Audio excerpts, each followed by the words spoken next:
The following program may contain mature subject matter. Viewer discretion is advised.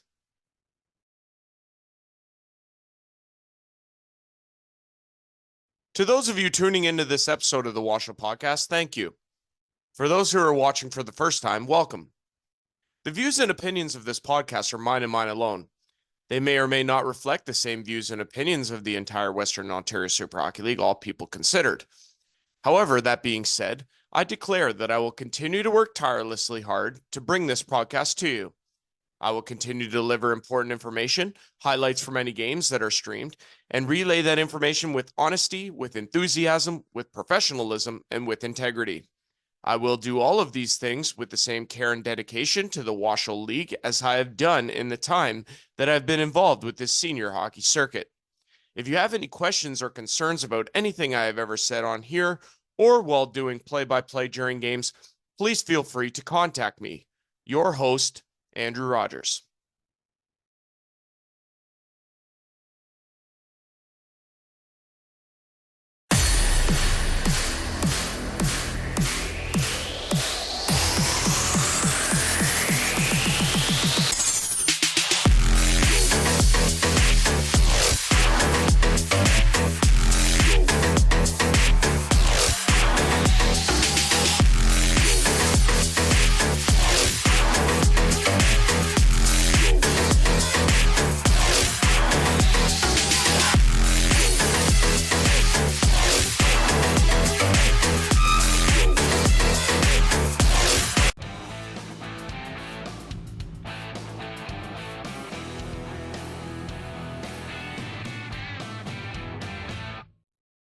It all comes down to this. It's Game 7 of the Western Ontario Super Hockey League Championship Series. The Tillsonburg Arena sold out a day in advance as the hometown Tillsonburg Thunder look to take the title. It's one game to decide it between the Tillsonburg Thunder and the Alvinston Killer Bees.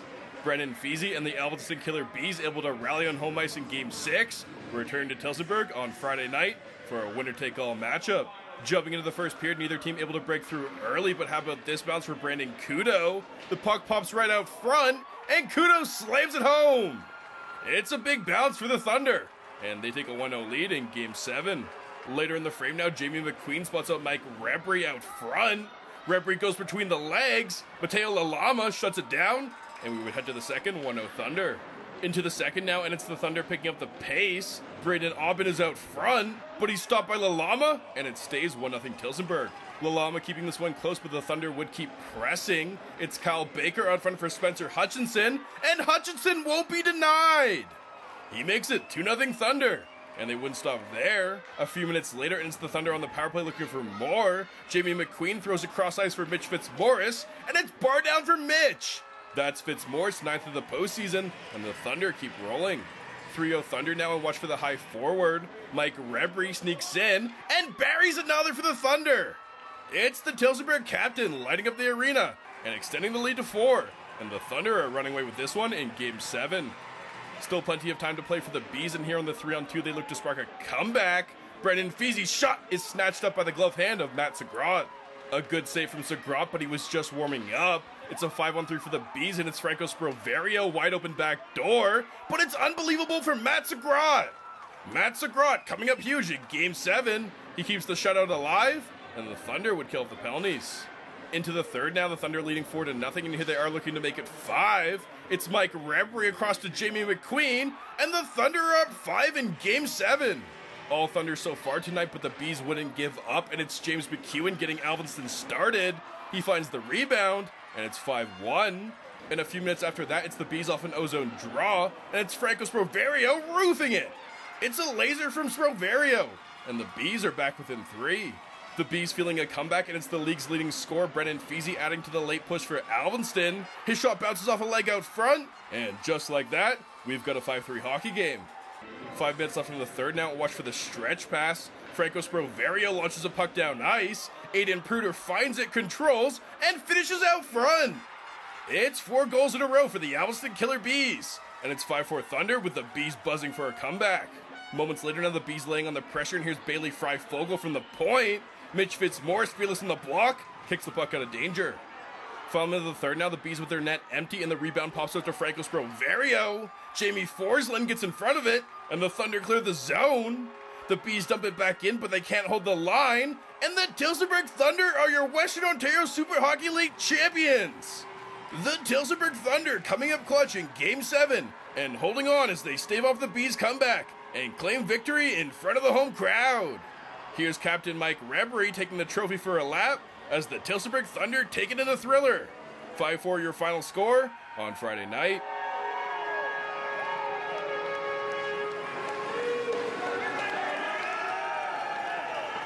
The boys rallied tonight for sure. We knew the job coming in. Game 7, I mean, hats off to Tillsonburg for coming out. Like, sold out barn, 1,200 fans. Like, we got to perform then, and we did. Boys showed up tonight, we got the job done. Hats off to Elviston. You know, games, like, took us 7 games. They're, you know, that's a hell of a team there. They gave it all.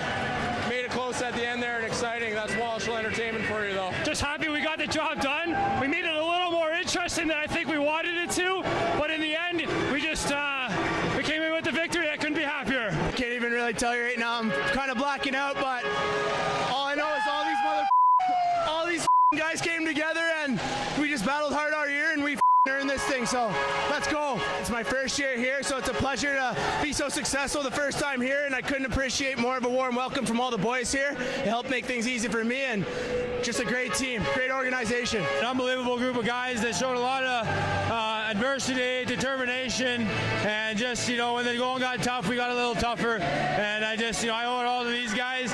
We stuck it out all year, and it was a surprise. So a lot of fun. To sell this place out, 1,200, 1,400 people is nothing short of amazing. Yeah, it was 5-4 with a 5-0 lead. Not ideal, but you know what? 2 points is all we needed, and that's what we got. And we wanted to win the last game of the season. That's what we did.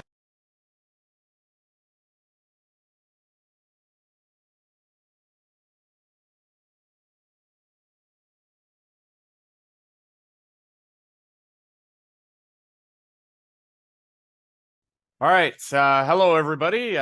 Yeah, Andrew Rogers here, the host of the WOSHL podcast. This is our season finale, and man, as you guys just saw, we kicked off this podcast with the 519 Sports Online recap from Game 7.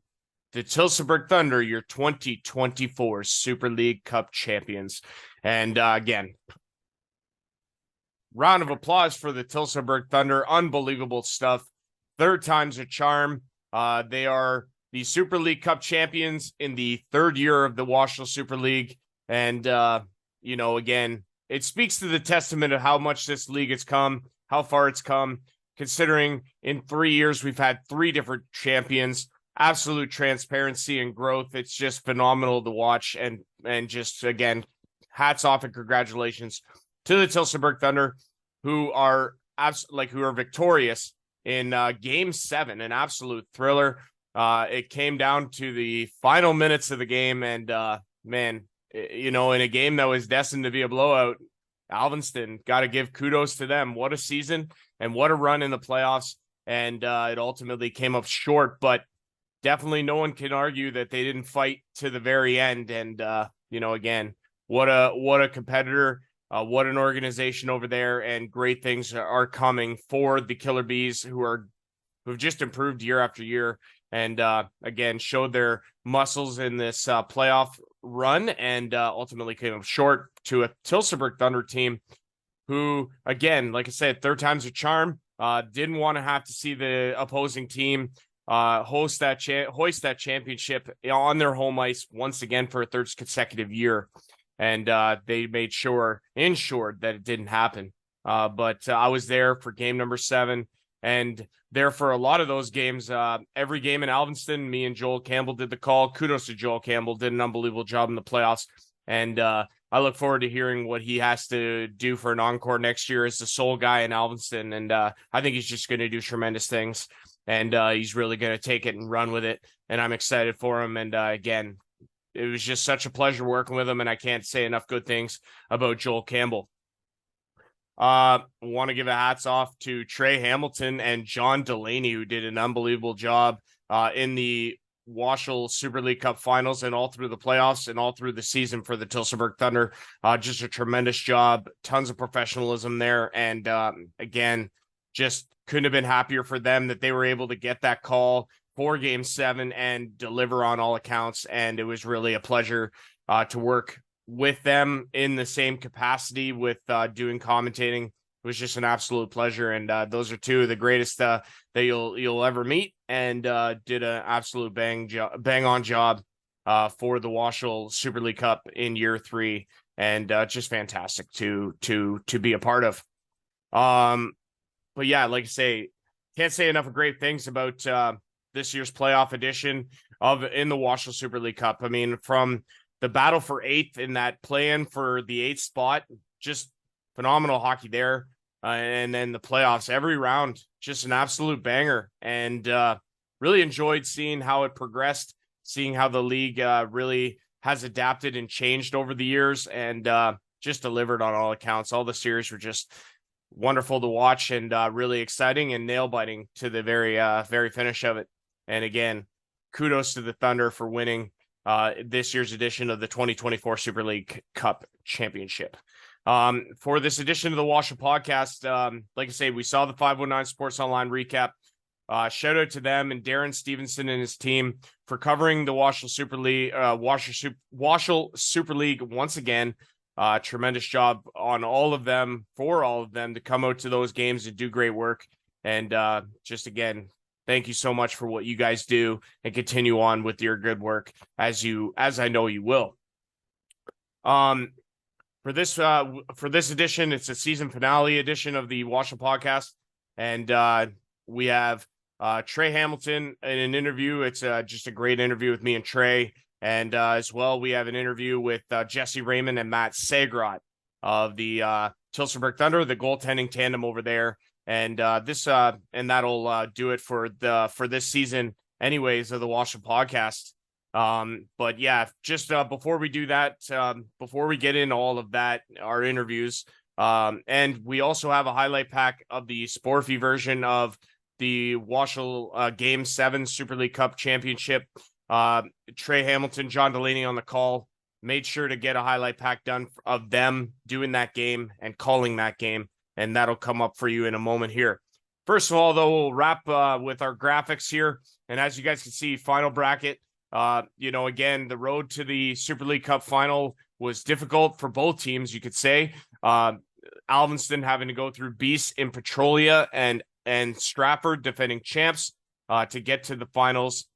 For the Thunder, again, very tough Strathroy Jets team and Evan DeBrouwer over there. Tilbury's Ryan Polidori, no easier in the second round for the Thunder, but Tillsonburg able to get to that final against Alvinston, and they went the distance. Thunder, like I say, winning 4 games to 3, all the way to 7 for the Thunder to become victorious.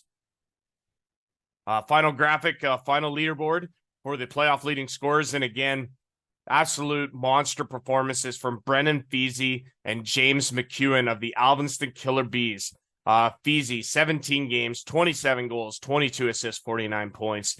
McEwen, 17 games, 19 goals, 26 assists, 45 points. Just an unbelievable playoff from both of them. Sprovero and Chandler, also very respectable numbers in the playoffs for the Alvinston Killer Bees. 26 points for Sprovero, Chandler 21. You had Mitch Fitzmaurice leading all Thunder scorers with 19. Brandon Kudo with 15 points. Captain Mike Rebry, 15 points in 13 games played for Rebry out of the top 10 for the Thunder. So again, guys, massive numbers put up in the playoffs by all of the top 10. Again, recapping the season, obviously, because this is our season finale episode.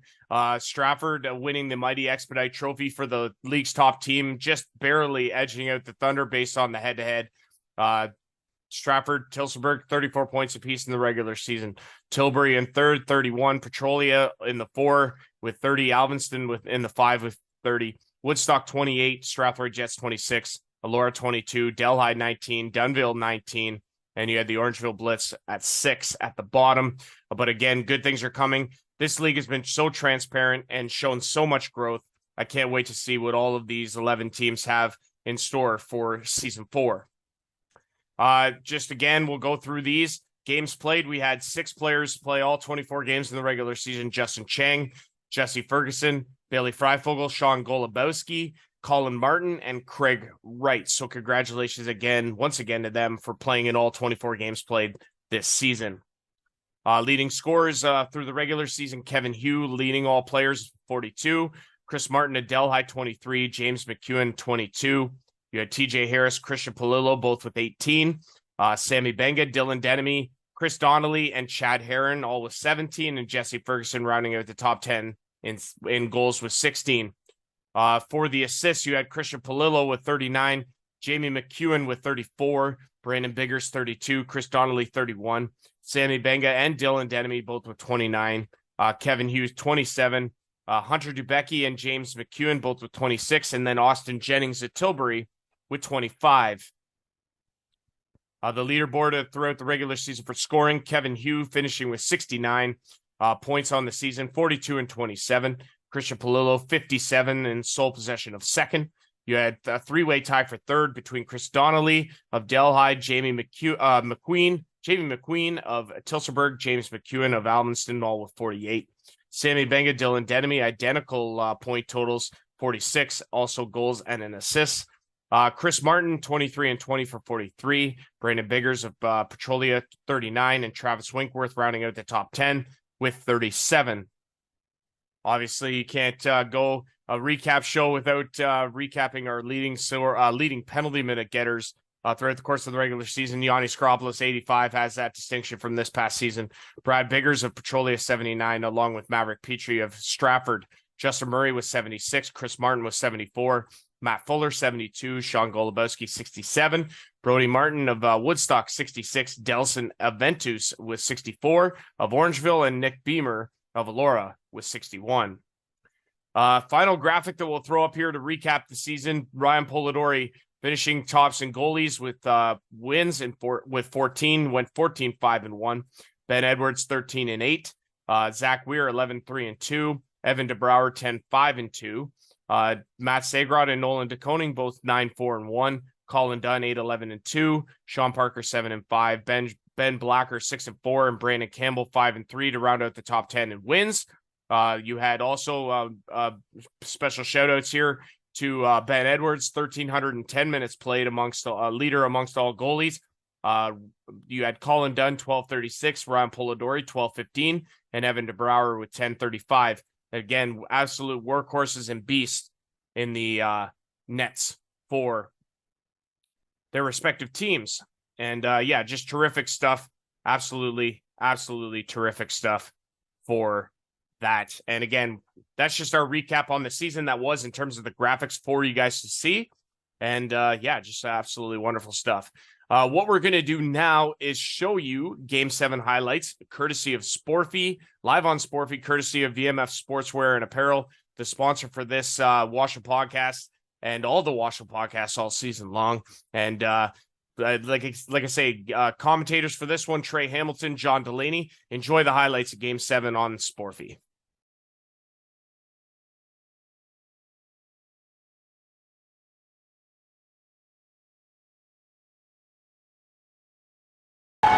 Thank you, Sydney. As always, the best anthem singer in the Western Ontario Super Hockey League. Folks, tonight starting and going for the Tilsonburg Thunder, the rock-steady number 35, Matt Sagrod, gets the nod.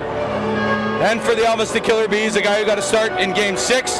He hadn't previously seen the net since Game 1 against Stratford. He gets back-to-back starts. Number 31, former Barrie Colt, Mateo Lalama. Both teams are ready, JD. I can't say I am. The heart rate's up. The building is absolutely packed to the gills.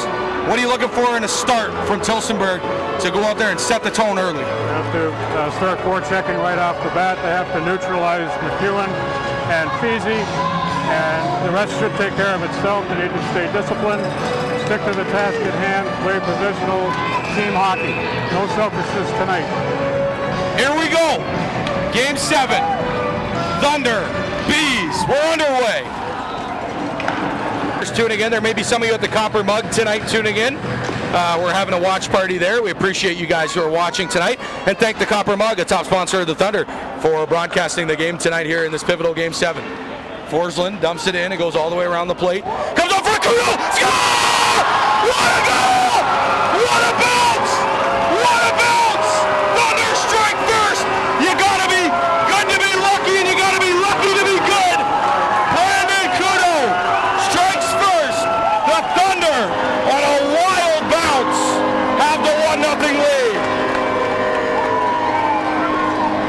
Chris McGuffin goes wide. McGuffin almost loses it, and he ends up sending it down low while his line mates change. McGowan pressured by McGuffin. McGuffin stays with it. Still on the puck. Yep. Good shift that time from Chris McGuffin. He'll have to head off here. Thunder offside, they tag up. Here's Feasy in the middle. Brendan Feasy.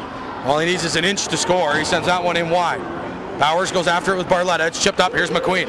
McQueen working on Feasy. He's just going to send it in wide. McQueen, Rebery. Rebery couldn't quite settle it down. Mike Rebery, the captain, puts it towards the middle, but it's picked off, and look out. Feasy's on the ice. You know what that means. 20 seconds. Here comes Brendan Feasy. Sends it in, takes a hit from 2 Thunder. Van Boekel on it. 14 seconds to go here in the period. Turn back down low. Barletta. Up the wall, Fitzmaurice. Fitzmaurice pressured, gets it out to center. Turned over, there's McQueen. 4 seconds, 3 seconds, 2 seconds. Shot! Blocked. All right, folks, after 20 minutes here in Tillsonburg, the Thunder have the 1-0 lead. We'll head to the intermission. Stick around. You're watching Western Ontario Super Hockey League Super Cup Final Game 7 action only on Sportfeed. Fasten your seatbelts. Period 2 going to be fantastic.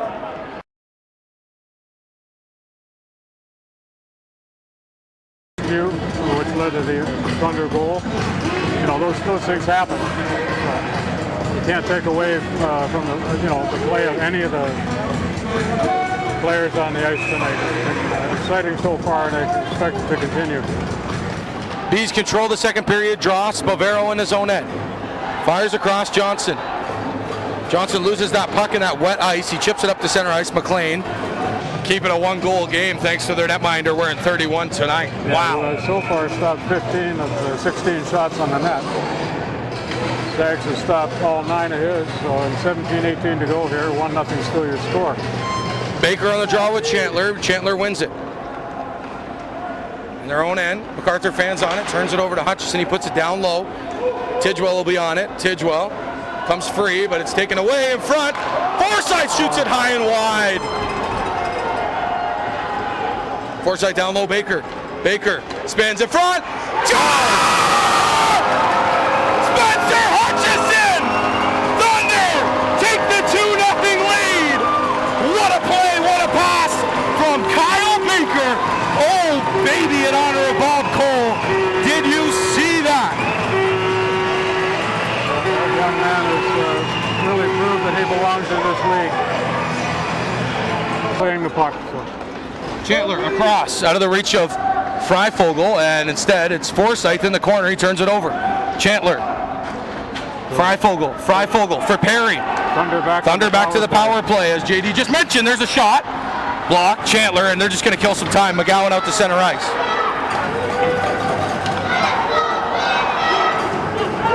Now it's taken away Oban. Being hooked, but Gets it to McQueen. McQueen all the way across. Fitzmaurice in, shoots! Score! Mitchell Fitzmaurice scores on the power play! Thunder take the 3-0 lead! Fitzy, we love ya! Listen to this place, JD. It's going bananas. phenomenal.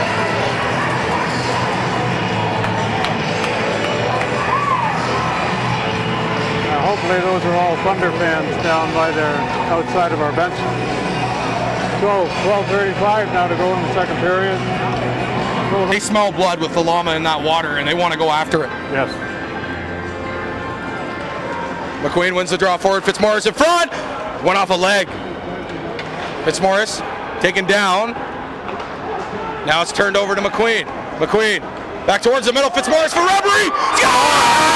Mike Rebery! There it is! Rebery scores! Thunder take the 4-0 lead and wraps his has been waiting for as well. It's been a while in coming, but they couldn't have come at a better time. We mentioned it. Mike Reverie, a player to watch in this game, to break out, as it's been a quiet series for him. In the last minute because they just go. Yeah. We saw a couple last-minute goals in the regular season against us, and we saw a couple last-minute goals in this series. Not on the ice, but there's Fiji out near the blue line. So McQueen. Fitzmaurice's helmet popped off. He can't get back in the play till his helmet is readjusted, and that's an unfortunate break for the Thunder because he was open and McQueen spotted him, but his helmet was off. Chandler for Perry. Perry turned it over McQueen. McQueen chips through center ice. Fiji so good at knocking that puck down. Yeah. There's his helmet knocked off again, this time by Why was there not a Freifogel. call on that? I know. Well, now he's got to get off. No, that's lucky bounce that time for the Thunder. Barletta up the wall, gets Reverie. Reverie leaves Thompson.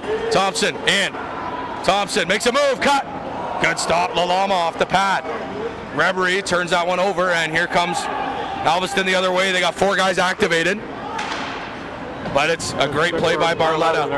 Brendan Barletta fires it high and wide of everything, and that'll end the second period. Ladies and gentlemen, after 2 periods of play,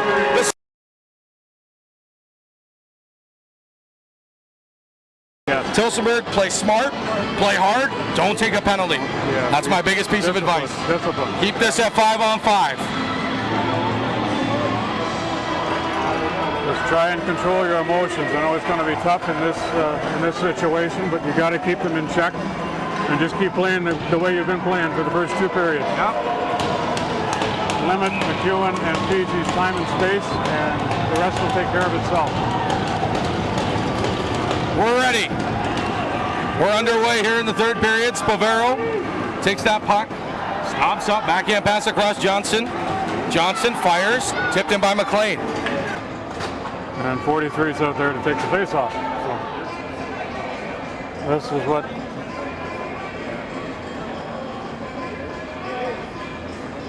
draw to the left to Sagra. We play 4-on-4, an area that the Thunder did not want to get into. Coincidental roughing minor. Big draw here, McEwen and McQueen. Fiji ready for the shot. Need to keep an eye on the far point here. Spavero's primed for a shot back there. McQueen ties up the draw, wins it. Brzezinski loses it in his feet, gets it back. Brzezinski sends around the kick plate, spots Forsland. Big Jamie Forsland stops up, fires Brzezinski. Brzezinski. Reverie turns that one over to Spovero, but Brzezinski back on his trip, no call. Forsland sticks it up to the line, not out. Spovero, now it's out. Spovero pressured nicely by Forsland. Here's Reverie. Reverie could be a 2-on-1 with McQueen. Reverie in. McQueen, shot, go! Jamie McQueen! Jamie McQueen! Jamie McQueen! Thunder lead 5-0! Nicely set up by our captain, Mike Reverie. Fiji 1-on-1 with big Jamie Forsland. Fiji chips to the middle, Wade shoots off a stick, it goes into the corner. Forsland got his stick on the way on that one. Kudo tipped up the center by Brzezinski, no icing. Nope, not gonna make it. Fiji stays out, looks for the breakout pass. He's out there with McEwen, 13.5 to play. Fiji spins it around, gets McEwen. McEwen loses it to Forsland, and then Whalen knocks it down with the glove, turns it over right to Spovero. Spovero, Fiji shoots. Glove save, Sagrad, it's on the line, they score! It trickled through Sagrad, he had it for a moment. I don't know who will get credit, but Alvinston's on the board. And look out, they're back in the game, down by 4, 13-15 to play. And like I said, the Alvinston fans are making their presence known now. Penalties as well. And he's been good at that in this series, so we'll see. That's, Here's Fisi on the puck. In front, oh, Chandler had a chance. Spovero shoots, scores. Spovero. And the Bees are within 3. You can't give them life. You gotta keep your poise. You gotta keep pushing. They got life now. Yes. Expect 5 in black to play a majority of this last 9.5. Whalen carries up. Whalen in. Stops. spins it down low. It's all the way around the kick plate, though. Nobody's home. Chandler first on it. Here comes Spavero. In. Drops McEwen. Shoots. Blocker saves Sagrot. Off the stick that time into the corner. Behind the net, there's Feezy. He's going to shoot. It's blocked. Again shoots. And it tips off a leg and in. And the Bees have scored 3 goals. They got right back in this thing at 5-3. Feezy just put it on the net. And Alvinston back in it at 5-3 with 9 minutes to play. Back to the point, Van Boekel. Van Boekel shoots. Shot past Fitzmaurice. Backhander, and nothing was going to come of that. Honestly, JD, he had time to stop and set up there. That's he had turned to his forehand. 4:45 to go here, folks, in the third period. 5-3 the score. Shots are 38-37 in favor of the Thunder. Couldn't ask for a better ending to a season than this game will. This has been a fantastic send-off of the WOSHL regular season and postseason. A journey that starts in August when teams get to camp. Preseason games start in September, and then the regular season begins. Oh my goodness, Pruder on the breakaway. Look out. Scores.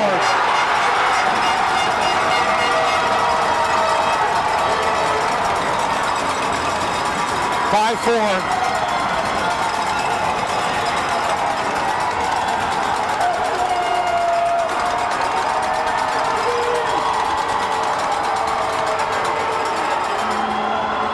This is on track to be a monumental collapse. 30 seconds. Spavero fires in. Sagrot blockers to the corner. Forsland on it. Fires up the wall. Fitzmaurice there. Turns it over. McEwen shoots. Rebound loose. Spavero shoots. Block. Chipped up. Out to center ice. 15 seconds. 10 seconds. It's going to come out. And for the first time in WOSHL history, the Tilsonburg Thunder are Western Ontario Super Hockey League champions. They did it. They did it. They did it. For the first time in WOSHL history, the Tilsonburg Thunder are champions!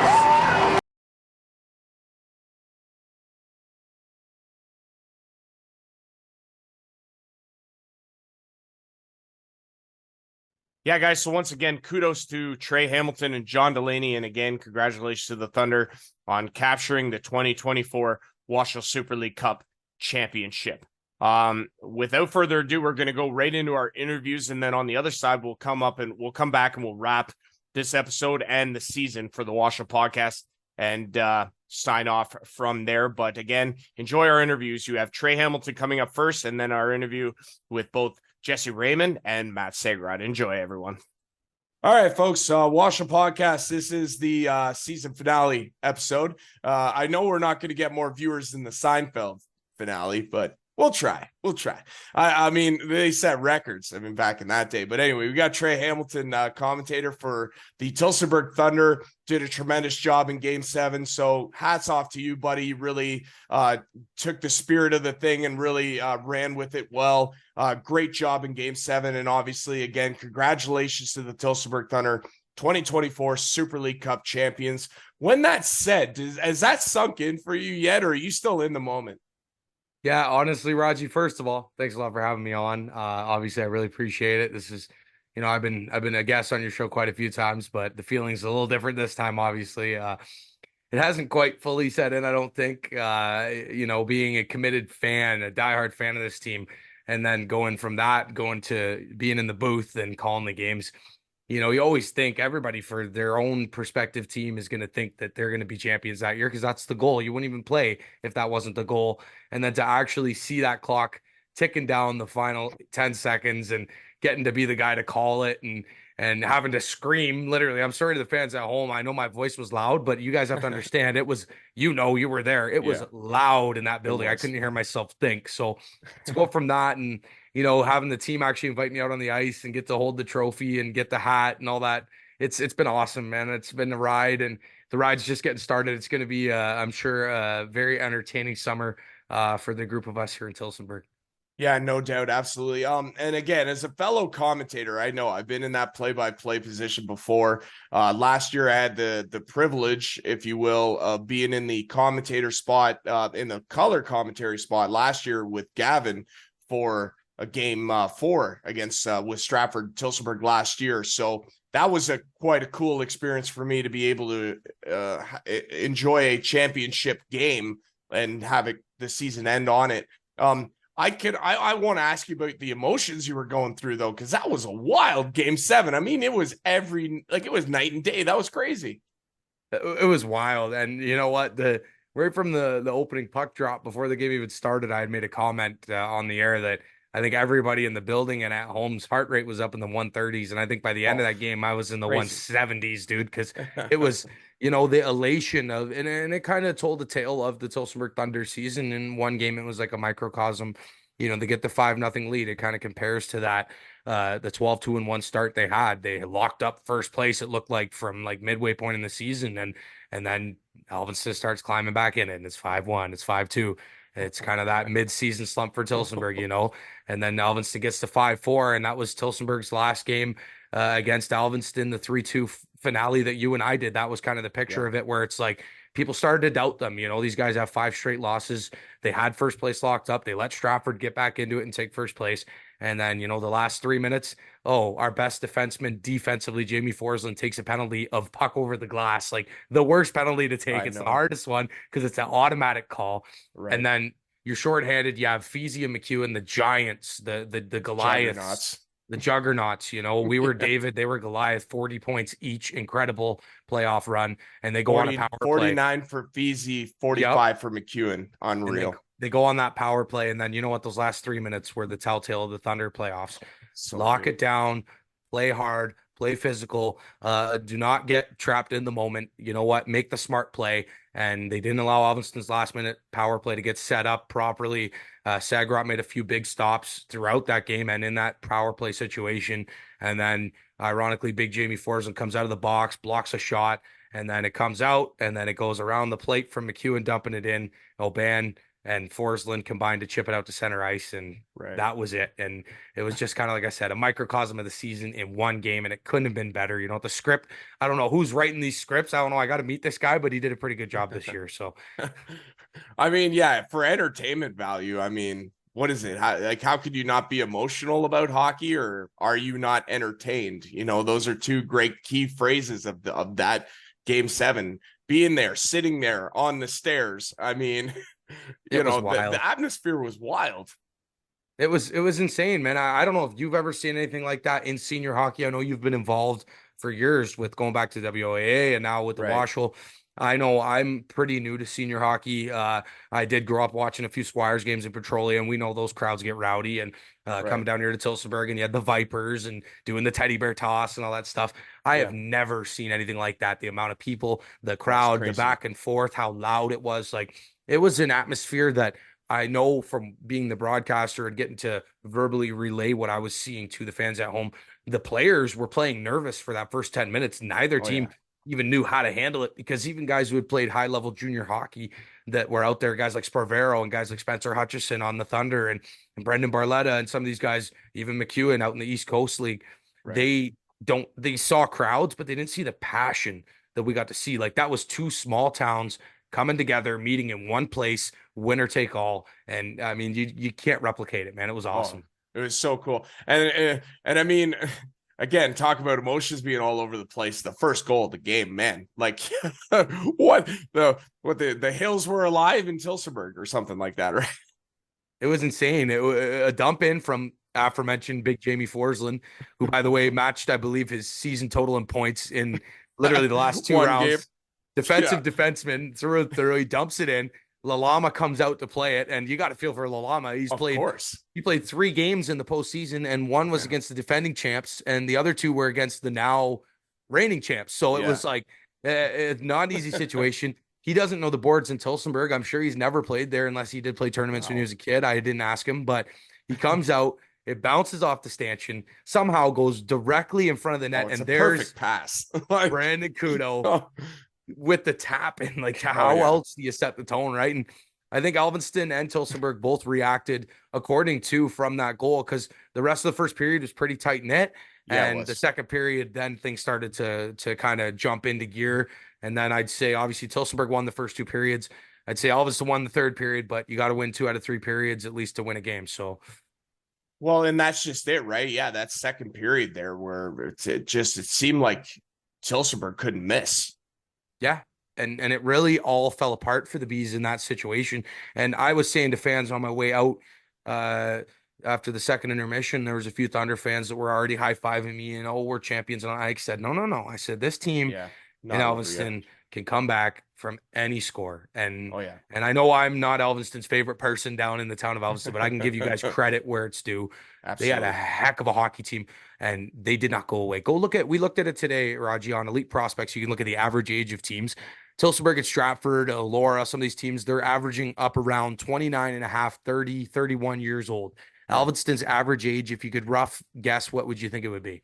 At 22, 23. I mean, 20. I don't know. Yes, so that's crazy to me. So they came in as this young team. Their oldest player is Robert McLean, and he's born in 93. We got guys on the Thunder Right. born in 86. Like, That's so wild. this guy's their veteran player, and he's as old as some of our middle of the age guys like Mitchell Fitzmaurice and stuff. Right. And Alvinston came out. You go look at that roster. They have guys born in 2000, 2001, 2002. Guys like McGowan coming out. This is his first year in senior hockey and playing the 25, 30 minutes a game and playing with he was Sparvero. excellent. And it was great to see a young team like that. And I know that they probably think I hate them. I don't. It was WWE. I'm part of the show, and that's the show I put on. And Right. you know what? I was the Hulkster, and you guys were the Macho Man, whatever. This is the situation it was. I love and respect what that team was able to do this year.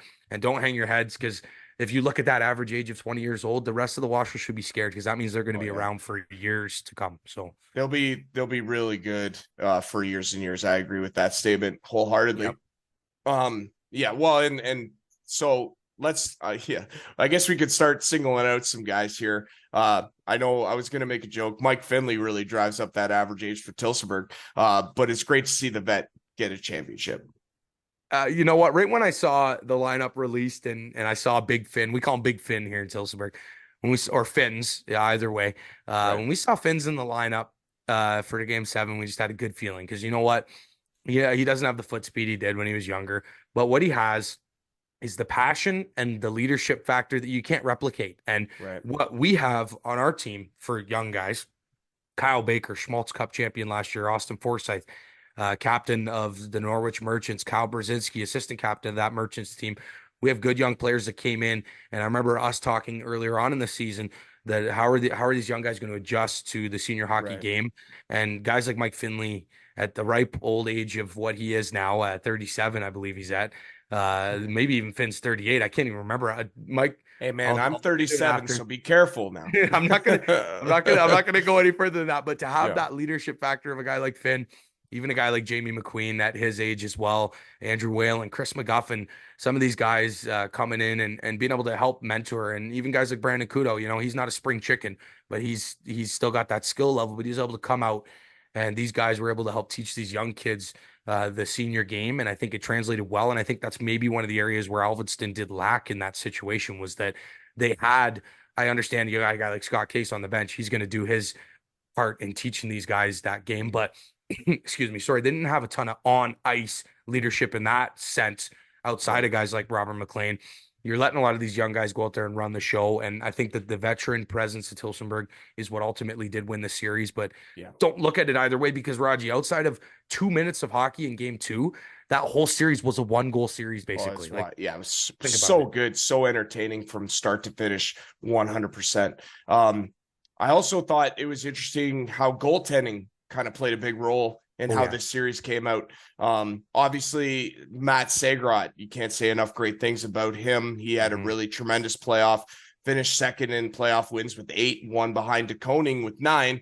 But DeKoning's absence in games 6 and 7, the big storyline here. And again, what it comes down to now, as we know, and we could say in a public forum, Nolan DeConing not available for 7, thus the decision to play Mateo Lalama in 6 and then 7. So that's speak to that a little bit, because I mean, obviously, who knows what kind of a difference that could have had. Yeah, honestly, Raji, it was incredible to see how it shifted once the Llama was in the net, because all of a sudden had their backs against the wall. They were down 3-2, and the Llama comes in. I thought he played really well in game 6. I thought he made the stops that he was expected to make, and Thunder got a couple late goals, but it didn't really mean much, right? And think I think for him, I think it built some confidence in their room. I thought, they knew obviously DeConing wasn't going to be there for game 7, which, I mean, what a shame. Like, it's unfortunate, because this is a working man's league, right? Guys have commitments. I know we've had some guys that had family issues or weddings and stuff. They couldn't be there. It happens, right? But to have your starting goaltender, who really, honestly, Raji, if you look back at the last month of the regular season and then in through that first round series against Petrolia, second round series against Stratford, I know he did have some hiccups, but Stratford's a heck of a hockey team, so anybody's going to struggle. And then in through the first 5 games of that series against Tillsonburg, I thought he played lights out, and then to have to miss him for 6 and 7, it's tough, man. And then Lalama obviously comes in,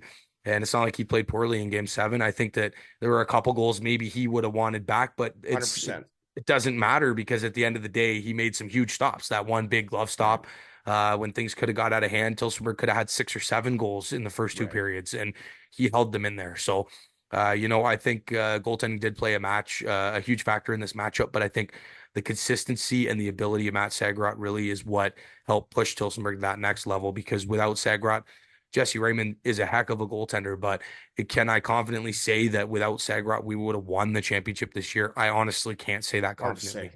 I mean, and that's just something we can't speculate on. And unfortunately, that's all it is, speculation at this point. Well, and exactly, it's nothing against Raymond. He played lights out against Strathroy in that first round series. He had a tough game in game 1 against Tilbury, and that's the thing with Tillsonburg, is that they had 3 capable goaltenders in Andre Waugh, Jesse Raymond, and Matt Sagrot. And Raymond earned the start in the first round series. He carried the Thunder to the win. He comes out, he has a rough game against Tilbury, and Matt Sagrot, what does he do? He goes in and shuts out the Bluebirds in Tilbury 3-0. And from that point on, how can you not keep riding that momentum, right? And you have to. And he played well all throughout the rest of the postseason, and he led the postseason in games played, and in, I believe, actually Polidori led the overall stats in overall season games played, but Sagrot, if you include the regular season, because Polidori's a workhorse. But Sagrot played 27 games, I believe, including the postseason. It might have even been 28. He had 14 starts in the regular season and then 14 appearances in the playoffs. And he had a .912 save percentage and goals against average under 3, which, when you think about it, against the guys that he had to go up against, we're talking Dylan Denemy, we're talking Travis Winkworth, we're talking Vlad Chigrintsev, we're talking Sammy Benga. And then you translate that to the finals, you got guys out there like Feezy and McEwen and Perry and Sparvero and Faulkner. To have the numbers he did, I think, Raji, he deserves playoff MVP as much as Feezy almost putting up 50 points is incredible. I think when a goaltender can win in that manner, I personally think Sagrot deserves WOSHL playoff MVP. And you know what? Again, the third period aside, Sagrot was the pick. In the choice. I think that's 100% accurate. And again, like, some guys had some unbelievable years. I mean, James McEwen finished with 93 points over the combined playoff and regular season in about 37 games, I think. Isn't that stupid? That is ridiculous, man. Like 93 points in 37 games played. That is crazy. And how do you even, like, it shows the league. He was 3 points short of his season total in the playoffs. Yeah. Like, that's incredible. That's I can't believe I just said that. I know. What I mean? It's unfathomable how skilled the league has become. And it is. Guys, you know what? Guys that are at home watching or that are maybe not watching but are looking for a league to play in, dude, they're going to see the highlights of that game 7. They're going to hear the stories from the guys out in the Sarnia area and the guys here in the London area that are going to tell them about the 1,200 fans packing that building, raucous crowd, 7-game series, and it's going to attract even more skilled players. And I can't wait to see the direction the league's heading in terms of talent-wise, because just from what we saw this year, the jump it made, I am just ecstatic. As much as I'm going to enjoy this championship and the summer and all the parties and everything. And it's going to be a lot of fun, but I'm really looking forward to next year already. That says something. Well, 100%. It's always an interesting thing. I mean, especially too, if you look at it, 3 years in WOSHL, 3 different champions, Laura, Stratford, Tilsonburg, top echelon teams. And I guess the biggest question is, what do they have for an encore? We don't have a defending champ yet in a back-to-back situation. Yeah. Maybe Tilsonburg has an opportunity. What is your thought on how this team is going to line up again next year? Are you worried that there'll be a big turnover? Yeah, well, here's the thing too with senior hockey, right? Is it's hard to win championships. Tilsonburg won 100%. one WOAA AA championship in 2015. And outside of that, they had good teams. Like I said, like think about at one point you had all those guys that were part of that team, like Peacock and Lamb, and then you add in rookie Mike Rebry, a young Braden Roberts, a young Brendan Barletta, and they still didn't win. And they go to 3 straight WOSHL championships, 3rd time's a charm, obviously, but it goes to show it's very difficult to win a championship.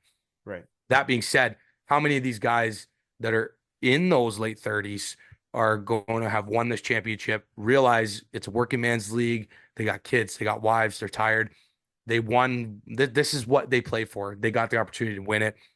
Are they going to ride off in the sunset, right? That's the question, right? You just don't know. A guy like Mike Finley, a guy like Jamie McQueen. Jamie McQueen won the DEL championship, one of the highest level championships in Europe.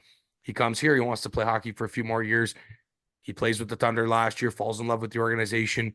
They go out, they lose in 4 to Stratford. He says, I'm coming back and we're going to win a chip this year. And guess what? They went out and they won a chip. And Jamie McQueen, ironically, gets the series winning goal, the 5th goal, which nobody at the time thought would be the series winner, but it was. But it was. And he gets to hoist that cup with his best friend, Chris McGuffin, and their really good friend, Mike Finley.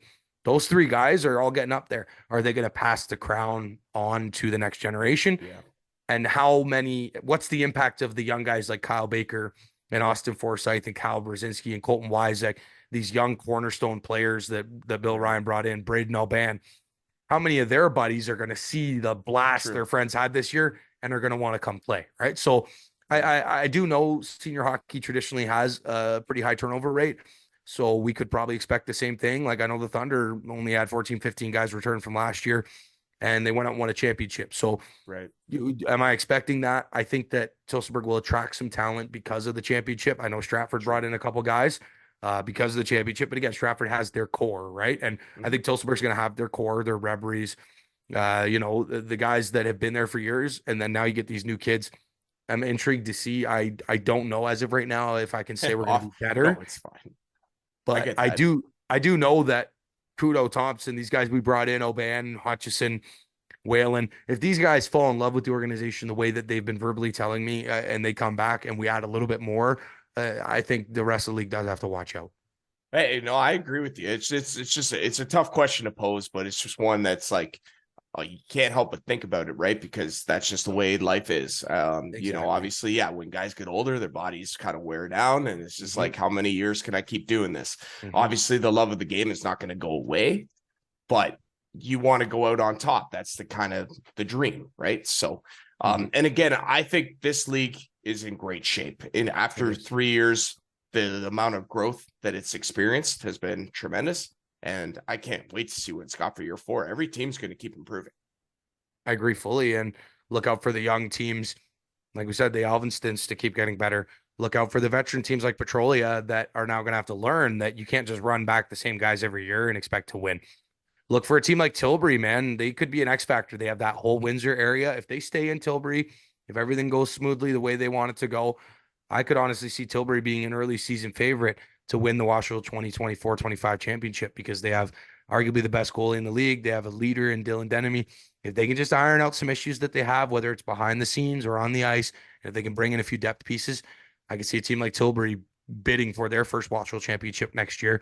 And that's the thing that I love it because a tradition, like look at, for years, the Dundas Real McCoys won every Ontario Allen Cup bid. Right. With the WOSHL, like you said, 3 different champions, and I already can't say I know who's going to win next year, and that's a beautiful thing. Yeah, right. It's a beautiful thing because it just keeps that competitiveness, and it allows these younger teams to get better, older teams to add talent, and it's up in the air, right? We won't know until next year at this exact same time who the champion will be, because that champion will just be crowned. So absolutely. Like we've been saying all playoffs, expect the unexpected. You never really do know until it's there, and just appreciate it every single day you got it and be grateful. Trey, any final thoughts before I let you go, bud?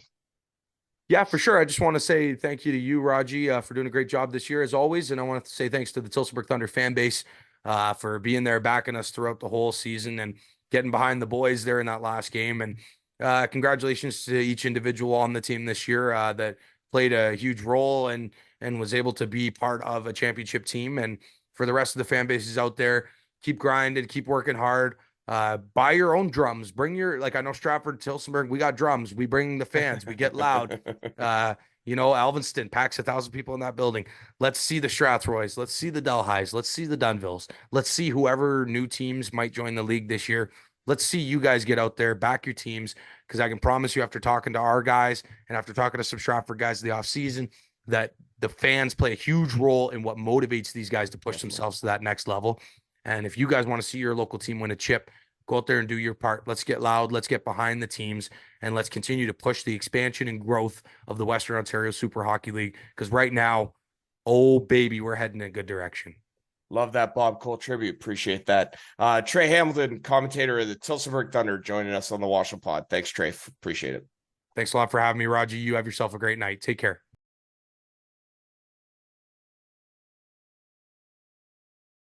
All right, folks, we're back here on the WOSHL podcast. We got our next set of interviews, and as you can see, it's a triple decker of fun, like the Baconator to the extreme. I couldn't really word it any better. I mean, I could try, but we'd be here for a while, and who wants to waste that kind of time?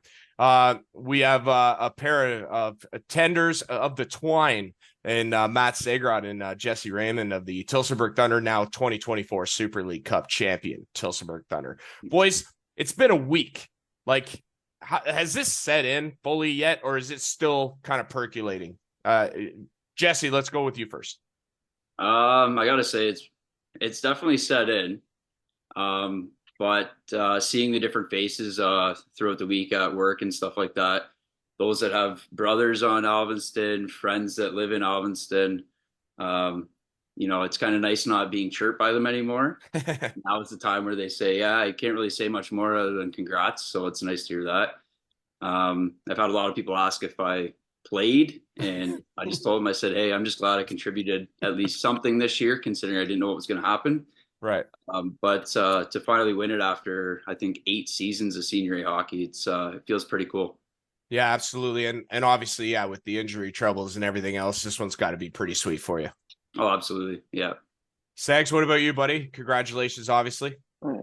Thank you. Yeah, it's set in pretty good now, but coming into the weekend, it's like, now what do we do? Like, what's next? No hockey this weekend. It's kind of, it leaves an empty spot in the schedule now. So, but yeah, it feels pretty good.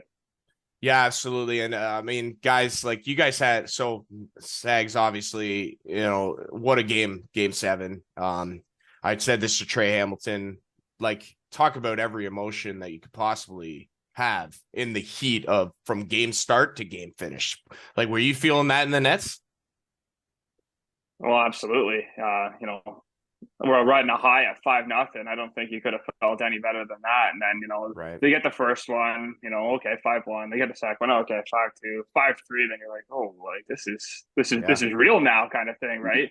Right. And then you look up at the clock, and I swear it was 8 minutes, and then it went to 9 minutes. Like, it was going so slow, it was insane. It was like couldn't go any slower. So. Right. Definitely felt that one, and luckily we just outlasted it. It was a ride. Yeah, no doubt. And then Jesse, obviously front row seat for you amongst everybody else who had to find a seat essentially. I had a nice seat at the top of the bench there, right, and able to be within earshot of Trey Hamilton and John Delaney. So, again, amongst the crowd, it was just unbelievable to watch. But again, for your experience, what was that like for you? I think honestly, just sitting on the bench there, seeing us go up 4-0, I think by the end of the second, you see the crowd getting into it. You see their crowd getting a little quiet, which isn't too normal with that crowd. No, definitely. And then to put one in, I think a couple minutes into the third. Yeah, Was nice McQueen to on the see. 2-on-1 there. Yeah, which was nice to see. And then you're looking at the clock and you're like, okay, like at this point, time doesn't really matter. Right. And then yeah, they get one off a shin pad, I think. Then they get one off of a skate. And then you're thinking, okay, well, as a goalie, you're sitting there going, okay, well, they still got to score at least three more to tie it. They're not going to get three more in the last 8 minutes. Yeah. And then all of a sudden they score that third goal, and you're like, okay, well, there's 6 minutes left, and they score a fourth or a third, and I'm like, oh my god, like this clock is going slow. And then sitting there with Finley next to me, and we're both looking at each other like, is this actually happening? God, dude, like, yeah, this clock can't go any quicker.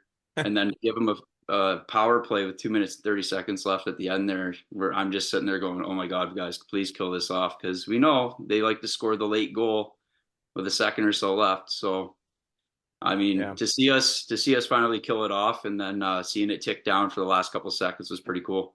What can you guys shed some light on what the message might have been during like the late time out there? Obviously, right as like the penalties is being called, obviously a delay of game, not an ideal penalty in that situation, obviously. But what was the general feel amongst the group? Could you, if you could indulge me, just on that last little bit of time there with the game so close? I'll go ahead. It's kind of just, just a quick reset, right? We're scrambling, we were on our heels. Like it was just calm down. We got this. We'll kill this penalty off, and just it was just a reset, I think. Yeah, Jesse.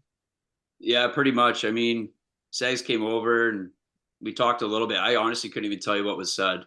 I never really get into the huddle when I'm on the bench because realistically, goalies. I mean, we know we got to stop the puck, and at that point, I'm just like counting down the seconds on the clock here. But yeah, it was just one of those things where you see one go off the shin pad, you see one go off a skate, and you're thinking, oh my god, like what else? But yeah, we just needed that reset to calm down, because I mean, to blow a 5-1 lead with 8 minutes left, it's like, okay, we need to just settle the hell down here and focus, because all you got to do is chip the puck out, right? So luckily, I think the penalty kind of helped us out because we were able to ice it and kill off some time. True. Not necessarily going for the empty net, but it definitely helped us kill some time off. Yeah, no, I agree with you. And like I said, being there, the atmosphere and everything else was just unbelievable to watch. Guys, I wouldn't mind your opinions on the crowds throughout this course of the 7 games, because the crowds were electric. I mean, even like an Alvinson, when they're 4 deep around the boards on the outsides, like it was fun to watch. Like the crowds and the turnouts were just electric, guys. Jesse, what are your thoughts first? I got to say, when we stepped out on the ice for game 2 in their barn, well, their first game there at home for them, we were pretty thin. There was only, I think, probably like 8D that were on the ice, and then me and Sags. Some guys had some car troubles getting up there. Yeah. A little thin, a little late arrival there. Yeah. Yeah, and right off the bat, you're kind of looking around and you're looking at the crowd, and you know exactly what they're thinking. What the hell? Like, why do you guys only have a couple guys on the ice, right? So, but throughout the game, I mean, in a small barn like that, it feels like the crowd's almost on top of you. Yeah. And then to have them pack that barn, like, I mean, kudos to them for getting the crowds they got this year and having the support they had, where the last 2 years, I mean, with them being more of a bottom team, it's tough to get crowds like that. So obviously for the community, it's huge for them and it's huge for the league. I mean, it was exciting playing in their barn once you kind of let your emotions kind of fade away a bit. And I'm sure Sag would say the same thing. Yeah, Sags. Like, I mean, those, like, say, even I know how it's like to play in front of the Tilsonburg faithful, but I mean, that Alvinson crowd had to give you some, like, some feeling. You know what I mean? Absolutely. Well, it's a little intimidating, I'm not gonna lie, because they're not a quiet sold out rink either. Like they're hostile, right? And we went out with 5 guys that first game, and their fans were giving it to us. It's like, holy God, what are we getting ourselves into, kind of thing, right? And then especially when you're in the far end where it's more their fans, and you give up a goal, they're letting you know, like for sure, they let you know, right? So it's kind of like, oh, this is the real deal here. So it was pretty cool. It's fun and it's exciting, but it's pretty hostile, and we have a pretty good crowd too, and to sell out in game 7, how much better can you get than that? Yeah, like that was impressive. I mean, like I say, a big win for WOSHL is getting that kind of fan support, and then obviously the streaming support, as we know, as we saw the numbers, it's just phenomenal stuff. In terms of this season as a whole, I'll ask you guys both to individually respond to this, but the season as a whole, where would you rank it? Like, would you rank it right up there as the best season for you guys that you guys can recall? Jesse, we'll start with you. I got to say, this is probably one of my top ones. Simply just because not knowing if I would come back from a pretty significant foot injury. Right. I actually just finished seeing physio last week, and the physiotherapist just said, I don't need to see you anymore. And then I Wow. told Good her for the you. story. Yeah, I Nice. told her the story of how I was at the hospital recently because of work and whatnot. And I was talking, and one of the nurses remembered me from caring for me after my surgery. And the nurse said, we honestly didn't think you'd walk again. That's wild. And then I was telling her that, and then she said, well, to be honest, when I saw you the first time and worked with you, she goes, I was pretty skeptical myself. So I give a lot of kudos to physiotherapists doing her thing. I was also getting neurostem treatment as well to try and break down the scar tissue in the foot. Because when I started skating, I couldn't even feel that foot for the first, I don't know, month and a bit of skating. So I was only on the ice for like 5 minutes, and then worked with Mikey behind the scenes and tried to break down that scar tissue by rolling it out. And then to be rewarded with a win, my first game back, I think it was November 25th or something like that against Delhi. Got a win. Right. So that was the most emotional league play win that I've ever had. And then for it to be rewarded with a championship at the end of it all is something that, you can only really dream of. Right. Especially after making it there 3 years straight. I mean, a lot of us were just saying, hopefully, third time's a charm, and luckily that's how it turned out. So, kudos to Sags for carrying the team through rounds 2 and 3. I mean, I was happy to contribute, and glad that he ended up finishing it off the way he started it. So it was huge. Absolutely. And like I say, kudos to you, Jesse. Congrats on the cup and obviously the long journey back. Again, you guys, one of the top tandems, I think, in all of this league. And obviously, yeah, Sags got hot there. And I know that if needed, you were going to come in and just be a rock in there as well. So like I say, congratulations there. Sags, what about for you? I mean, where does this rank for you? Yeah, it's up there for me as well. I would say it's not quite the dramatics that Jesse had to go through, but yeah, Jesse Cheese. hard to follow that up now. But yeah, pretty smooth. I think we were 14-2-1 going into the last month, or 16-2-1. So hard to ask for a better first 5 months of the season. Then obviously we dipped down that last month, so that was kind of a tough way to end the season. But I mean, when that was a pretty good start to the season, then obviously you finish it off with a championship. It doesn't get much better than that. So I definitely say it's up there with one of the best seasons for sure. Absolutely. And like I say, kudos to you. I know that I think Trey was saying that you played the most games combined throughout the course of the regular season playoffs this year.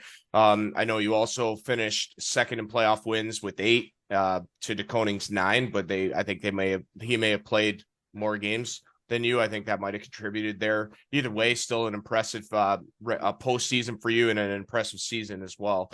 So kudos on that. Again, I know from the perspective of, if you look throughout the course of this lineup, there were a lot of key factors and a lot of contributions. I want to ask you about a couple of guys that I think in particular I want your opinion on. Let's start with Mike Finley, because again, this guy, big veteran, contributes on and off the ice every day for the Thunder for a long, long time. And obviously to see him get this championship is huge. Your thoughts on Mike Finley? Go ahead, Matt. Well, yeah, it's got to be tough to be like in and out of the lineup too, right? So every time he comes in and he contributes, it's just that much more impressive. He was coaching the defense for a couple of games, and then he has to jump into a game 6 and 7. That's impressive in itself, right? And it goes to character too of our hockey team in our locker room, where everyone wants to win for each other, right? And no one more so than Finley, who's been around for a long time. We want to win for him, and then ultimately we want to win for each other in the dressing room. So it's pretty special to see that we were able to do that for him and everyone in that room. So it's pretty cool. Jesse? Yeah, I got to say, talking to Mike Finley afterwards, he made a comment about just before the final seconds ticked off the clock, he said he looked over at me, knowing what I've been through this year. And he said he could see the emotion on my face already. And then he then shared the stories with me of how the first time that the Thunder won a championship, which was only their first, this was the second. I didn't know that either. I thought they won more than that. He said that he was actually in the stands for the first one. So with this being the first one that he's won while in the lineup, he said it was a totally different emotion than he had than not being in the lineup. So I mean, it's cool to see a guy like that who's been around the team for, I think he said 16 years. I could be wrong on that. It could be more. I don't know. Right. But to see a guy like that get a championship while in the lineup, and also have guys come into the room who played with him in the past and congratulate him on this championship. They obviously knew how much it meant to him as well. So, I mean, there's no doubt that he was the most deserving of a leadership award, whether it's community or even on the team. He definitely showed a lot of leadership throughout the playoffs and kept everybody even keel in the room. Because I know a lot of the times, guys were getting on each other on the bench, especially in the finals where we're down 2-0. Just keeping everybody focused and knowing that, we pulled the reverse comeback last year. There's no reason why we couldn't battle back and make something of this series. So it's huge. Absolutely. Well said, guys, on that. Next one I want to go with is Jamie McQueen. It's a big championship for him. I know last year he really battled injuries in the Stratford series. He was definitely impacted big time there. Not actually at 100%, but for him to come back the way he did, have a great regular season where he finished third in scoring, and then again in the playoffs, battled, and eventually gets the game winner in Game 7 for the championship. Your thoughts on McQueen? We'll start with Jesse. Yeah, I mean, he's been a huge part of the team the last 2 years. With him coming back, it's great. I've heard a lot of fans even comment on his play and how they like his style. One thing that kind of stood out with him too is he has a lot of heart for sure. I know that he sat out of the lineup. I think it was one of the Tilbury games, the first Tilbury game, and maybe even the second he just missed due to work. But not having him there was definitely it showed throughout the lineup and whatnot, and just different play that other guys had to step up, and it just chemistry wasn't there with his line mates and whatnot without him there. But I mean, this year what stood out to me was he changed his play a little bit more in playoffs this year. He may not have had the points that you would normally see from him throughout the season or previous playoffs. Right. But he definitely started taking the body to guys more, which was huge because, I mean, it was definitely something we lacked a little bit last year in the previous season. And to see a guy step up in a way that he normally doesn't to benefit the team and ultimately win a championship is huge for him. So it's good to see that it worked out for him as well. Absolutely. And like I say, as a fellow guy who's battled injuries, you can relate to that as well. Matt, what are your thoughts on McQueen? Yeah, to piggyback off of that, Jamie's one of the best skilled players with the puck that in this league's ever seen, right? So, when your younger guys see guys like him throwing the body and stuff, it kind of really sets the precedence that this is what it takes to win, right? And Jamie brings so much experience at a high level that that experience can't be matched very easily, right? So just the way he carried himself, and he's a passionate guy. He wants to win, and he did whatever it took to win. So it was really good to see him work it out for sure. Absolutely. And then the final guy I want to ask you about in terms of players here is Mike Rebry, the captain, obviously heart and soul guy. He's been through so much when it comes to this team and in this league. I mean, obviously it's well documented what he's been through. But I really thought he stepped up huge in Game 7. He was very noticeable out there. And obviously, again, like a leader should be. And he even battled his own injuries throughout the course of the playoffs as well. And to see him step up the way he did in Game number 7 was absolutely awesome. Jesse, Matt, we'll start with you on Mike. That's our captain right there, right? So, I think he was battling injuries all playoffs, and Game 7 was, it's do or die, right? And he left everything on the table. No matter how hurt he was, he did everything he could to fight through it, and he had a hell of a game. So we couldn't be happier for him. Like I said, when he's out of the lineup, he's just such a big role that I think a lot of guys do what they can to step up just to play for him, right? Because he's so important. So him out of the lineup, we really step up, and then with him in the lineup, it's just so huge. Absolutely, Jesse. Yeah, I mean, playing with Rebs the last 3 years and even against him when I was in Seaforth, I mean, that guy was always impactful for sure for the team. He's definitely a leader. When he is hurt or injured or whatever, he seems to always find that extra gear. Everyone says that there's Rebbery and then there's playoff Rebbery. And it definitely shows every year in the playoffs. I mean, True. it almost seems like every time I look at the guy, he's got something getting wrapped up or something, or there's an injury he's battling, but he's always there.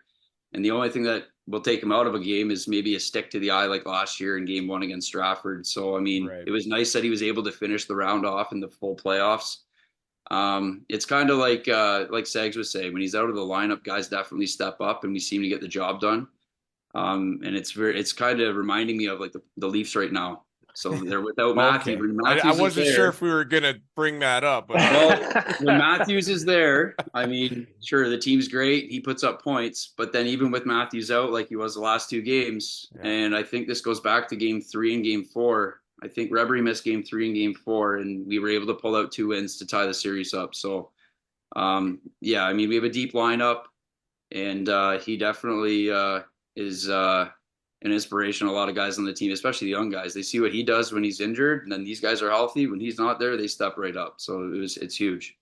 absolutely. And some of those guys being Kyle Baker, Austin Forsyth, just mammoth playoffs, great coming out parties for them, and they're going to make big impacts for years and years to come. And again, contributions from guys like Sheldon Thompson, Brandon Kudo, leading the team in goals there, and Mitch Fitzmaurice, who had an unbelievable playoff as well, leading you guys in points. So again, the contributions from everybody was just fantastic to watch, and it was really a team effort from start to finish. The last one I'll pose to you guys is just final thoughts to wrap this year. Jesse, we'll start with you, and then we'll go to Sags, and then we'll wrap it up, guys. Sounds good. Final thoughts. I mean, I really didn't know what the team was going to bring this year, simply just because we had, I think, half of the team, kind of a rollover with half of the team. So we got a new team essentially. I mean, not as big as what Alvinston had. I mean, geez, their rollover the last 3 years is crazy, but that's just how the league and their team has evolved. Right. But to see some of these guys come through, and senior hockey is different than junior, right? So we got a lot of guys that came out of junior and whatnot, and to see them learn and progress throughout the season, to evolve to what they showed in the playoffs was huge. I'm just glad that, I was able to contribute with Sags, and I think even after game 2, I mean, the coaches were kind of humming and hawing which way they wanted to go goaltending wise, and I think I got the call before Sags, and they just said, "So what do you think?" And I just said, "You know what, man?" I'm like, last year, game 3, we were down 2. We went with Sags again. I ended up going in halfway, short leash, whatever, and then we turned it around. I told the coaches, I said, I think that you should go back to Sags for game 3, just simply because I haven't played since the first game at Tilbury, and also because none of it was his fault, and the team battles, and they trust anyone in net. So luckily we were able to turn it around. I didn't have to go in game 3, and we were able to pull it out. So I got to say, overall, this year's been a whirlwind for myself and a lot of guys on the team, with it being so deep and guys in and out of the lineup. But at the end of the day, each of us made sacrifices for the team to get the championship. So I'm glad it worked out in the end, especially with going through, I don't know how many coaches this year. I don't know what team can say they went, I don't know, what did we go, like maybe a month without a coach, a month or 2 without a coach. Wild. Yeah, it was, it's pretty crazy when you think about it, how we all came together, and eventually it worked out in the end. So it was a fun year. Right on. Sags, go ahead. Yeah, man, it's been a heck of a year. At the beginning of the year, I wasn't sure that I was going to really stick it out the whole year. Just geographics wise, where I'm at right now. So that was a question mark for a good quarter of the season. But I saw that this team had potential to win the whole thing, and I just stuck it out. And every one of us battled. Everyone on this team played a part in this run, and I'm happy I stuck through with it. Excellent. Love it. Guys, honestly, from the bottom of my heart, congratulations on this Super League Cup championship. Your team deserved it 100%. You guys battled, and you guys were integral parts of this whole organization and makeup, and everything you went through, including the regular season and into playoffs, was just fantastic to watch all season long. And again, hats off to you guys. Congratulations on that Cup championship. finally winning on home ice. Third time's a charm, like Jesse said. And just great to see that you didn't fumble the ball at the goal line. No, I'm just joking. I could say that now, right? I mean, I could say that now, but I couldn't have said that, That's right. you know, in the second intermission. But anyways, Nope. like I say, just congratulations overall to you guys. And again, looking forward to seeing what you guys have potentially for an encore come this time next year. We've been speaking with the Super League Cup 2024 goalie tandem, Jesse Raymond and Matt Sagrot, now Super League Cup champion goaltending tandem. Guys, it's been an absolute pleasure speaking with you, and thanks for coming on and doing this. We really appreciate it. Yeah, Thanks for having us, Raji. Hey, look at that, duos till the end. Yeah, I know that everyone appreciates what you do, and you know what? At the end of the day, it doesn't matter what anyone says. It's all entertainment at the end of the day. And I played in a league that didn't do anything like this, and even have the banter from fans or whatever. It's all entertaining. It's what we do, man. We're here to entertain. Absolutely. Thanks, Jesse. Thanks, Matt. Appreciate it. Awesome. Thank you.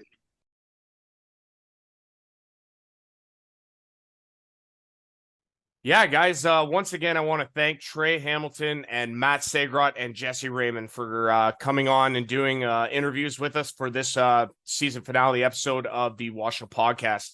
I want to thank 509 Sports Online for tremendous coverage all season long. I want to thank VMF Sportswear and Apparel for not only sponsoring this podcast, but supplying the WOSHL podcast sweater in the behind there that you guys could see. And for all the jerseys that you guys have seen on the teams all year long, that they do tremendous work and are just absolutely wonderful, wonderful people. And again, shout out to them. They just unbelievable partners, and happy for the WOSHL to have them aboard.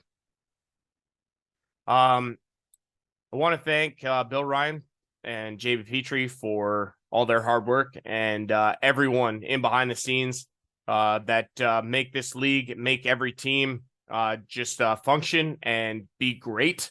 Obviously, there's a lot of work going on behind the scenes that people don't often see, and well, it really wouldn't be as great of a league as it is without them. So, you know, I don't. That would take forever to announce everybody by name, and the list would be miles and miles long. But you know who you are, and you know that. Well, at the end of the day, just know you're appreciated, and your hard work goes noticed. And again, it wouldn't happen without you. So thank you very much. I want to thank the viewers, everyone who continues to tune in and watch these WOSHL podcasts that I work tirelessly and effortlessly to put together for you on YouTube to watch. And you guys go ahead, check out the links, and just have nothing but positive things to say about it. I want you to know from the bottom of my heart how much I appreciate you.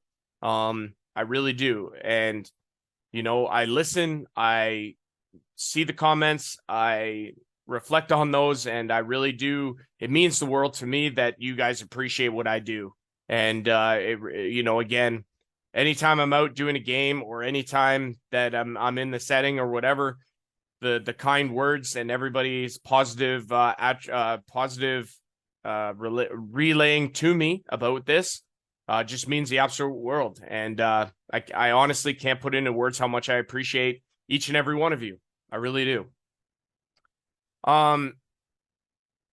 Yeah, the last thing I'll mention to you, and again, for those of you who know, you know, for those of you who don't, you don't, but you will. In terms of next season and moving forward, as of right now, as of this recording, which is Tuesday, May the 14th, as of this very moment, my future with the WOSHL is very much up in the air.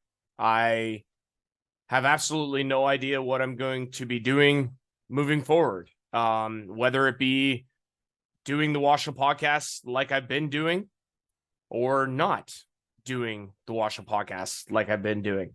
That very much is in the air. I can tell you this with certainty, as of right now, as it stands, I have zero home when it comes to play-by-play duties for next season. I I'm sure there will be an announcement from the Stratford Fighting Irish in regards to their changes with that. But over the last better part of 3 years, I've been the voice play-by-play for the Stratford Fighting Irish. Coming up in season 4 of the WOSHL Super Hockey League, I will not be. And I don't really want to get into the details of why. I feel like they're completely irrelevant, but I appreciated my time with the Stratford Fighting Irish as their play-by-play man, and I was absolutely devastated to find out that I would no longer be the play-by-play man for Stratford. But again, everything happens for a reason, and we'll see what the next step is for me. But as of right now, as from a play-by-play perspective, I don't have a home next year. So, for the better part of 3 years, I have called more WOSHL hockey games than anyone in terms of a play-by-play perspective. Do I consider myself to be the voice of the WOSHL Hockey League? No, I don't consider myself to be, but I could definitely make an argument as to why I would have that title as of right now. But moving forward, I won't have that title anymore. And I have enjoyed doing WOSHL games. I've enjoyed doing hockey games from in a play-by-play role. I hope that my call of Game 6 of Alvinston Tilsonburg alongside Joel Campbell is not my last. But if it is, I'm at peace with that. I don't know what the future holds for me. I really don't. I'm sure I'll figure that out. But as of right now, it's a world of unknown. But regardless, you guys will be in the know, and I appreciate every single one of you. And like I said, moving forward, I don't know what capacity I'll be in. But know this, I've appreciated every second that I've spent in this WOSHL League, and will cherish it forever. Once again, congratulations to the Tilsonburg Thunder for winning this year's 2024 Super League Cup Championship. To all the staff, the players, the organization as a whole, you deserve it. And I couldn't be happier for every single one of you that you guys could call yourselves champions. And I really am excited to see what you guys have for your title defense. We've had 3 champions in 3 years. No defending championship, no back-to-backs. So let's see what you got. For the final time this season, 2023-2024 WOSHL Hockey League season, for the final time, Andrew Rogers signing off for the WOSHL podcast. Thank you. Thank you. From the bottom of my heart, thank you. Take care, everyone.